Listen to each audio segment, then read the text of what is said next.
Selamat malam, Assalamualaikum dan salam biru, Kang Yudi. Waalaikumsalam warahmatullahi wabarakatuh. Salam sehat, Kang. Sehat meskipun diguyur hujan malam hari ini, tapi kita coba bangkitkan semangat kita dengan kisah Persib malam hari ini yang akan menuntaskan ataupun menjadi penutup di pekan ke-21 ini nampaknya Persib besok ya. Lawan PSM.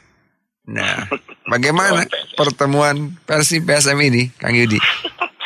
Ya, kalau menurut saya ya zaman Perserikatan, setelah PSMS Medan, setelah Persibaya, setelah Persija, dan selanjutnya pasti lawan PSM Ujung Pandang yang kita tahu bahwa Persib bisa merebut juara dari tangan PSM Ujung Pandang waktu tahun 92, PSM juara, dan 93-94 kita rebut juara Perserikatan, dan akhirnya juara Perserikatan 93-94 itu juara terakhir kali Perserikatan terakhir yang beralih ke 94-95 di Liga Dunhill.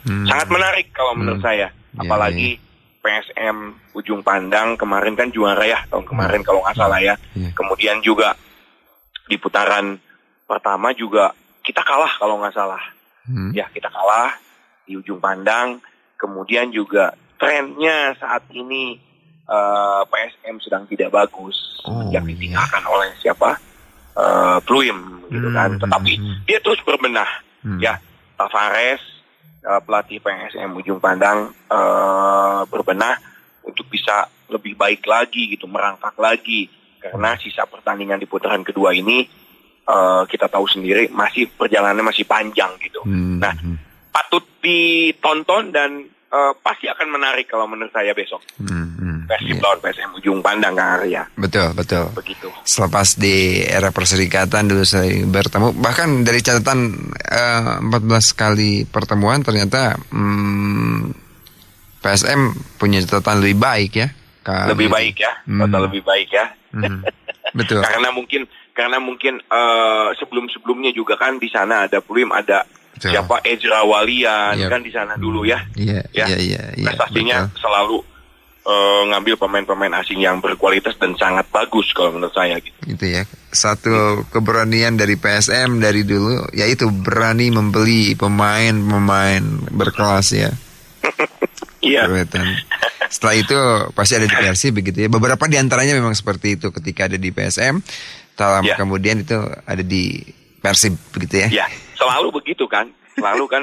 Persib kan karena mungkin ya industri sekarang ya. Kemudian juga Persib juga boleh dikatakan manajemen yang bagus kalau menurut saya apalagi mengenai keuangan kan.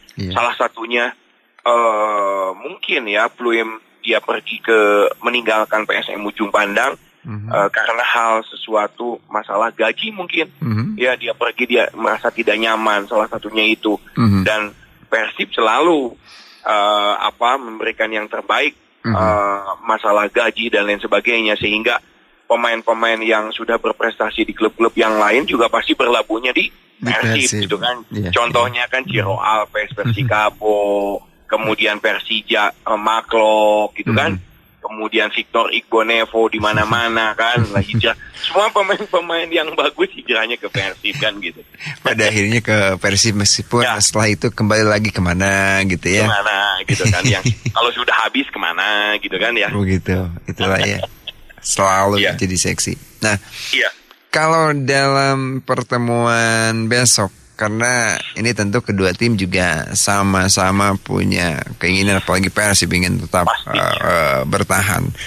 Apa sebetulnya yang memang harus diantisipasi oleh para pemain Persib ketika menghadapi PSM besok? PSM Ujung Pandang ya. Begini, di awal tadi saya mengatakan bahwa saat ini di putaran kedua ini PSM tidak terlalu bagus. Tidak terlalu bagus, kalau nggak salah di posisinya di ke-12 deh kalau nggak salah ya, di peringkat 12 di tengah lah gitu kan. Dengan 22 poin, 6 kali menang, kalahnya juga sekitar 7 kali atau 6 kali lah gitu kan. Ada imbangnya juga di 4 kali pertandingan. Nah, ini menandakan bahwa pemain-pemain PSM Ujung Pandang sepertinya terganggu oleh masalah non teknis, Kang Arya. Masalah non teknis, Kang Arya, ya. Sehingga tadi saya katakan bahwa terganggunya masalah non teknis, masalah gaji dan lain sebagainya, itu ada beberapa pemain yang hengkang ke luar dari PSM.